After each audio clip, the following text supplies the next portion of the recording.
They spent 9 months in space on a mission that lasted much longer than anyone expected, finally returning to Earth in March. Now astronauts Butch Wilmore and Suni Williams are sharing more of their experiences aboard the International Space Station. In our interview, I asked what they remember about the moment their mission started to unravel. There were times when we lost the thrusters. Obviously, we lost one, then two, then three, and then we actually lost our fourth thruster, which means we lost the ability to control our forward and aft motion. So we lost 6 degrees of freedom control. And not knowing why at that time, why we were dropping thrusters and being out in front of the space station and not realizing that it was not a great position to be in, that we really needed to dock because we weren't sure what our other options were. But there were some moments there. We didn't talk about it, Suni and I did, but we definitely had a glance at each other and realizing where we were at. It was very touchy at that moment. But like I said, our mission control folks came through and got us docked. What was that moment like for you, Suni? You know, we're both professional aviators, and I think that's what kicks in. Your automatic reaction is like, okay, we just got to do our job at hand. You know, make sure we're communicating with the ground, make sure we're noting down exactly what the system's problems are, trying to troubleshoot it and understand it. So we were just pressing forward, trying to make sure our spacecraft was healthy enough to get us there.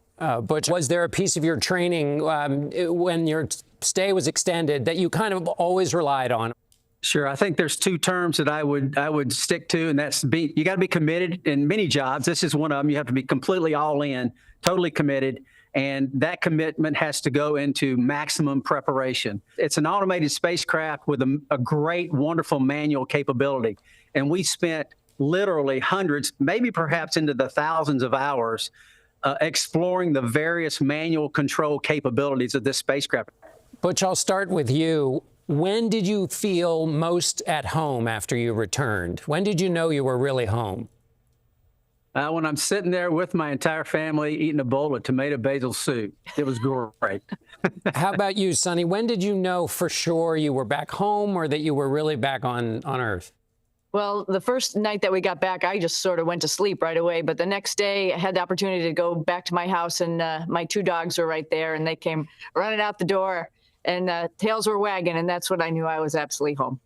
Suni, tell me about your sense of wonder and how that may or may not have changed. You were up there looking at Earth. You are now back down on Earth. You've been through this before, but, you know, so few humans get to do what you have done. Anything you notice about that and the way you just look at the world now?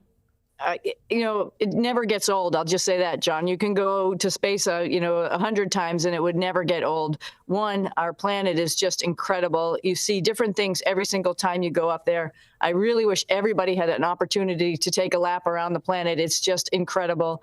And then, you know, when you have a little bit more time and you start looking out toward the universe, it really makes you wonder.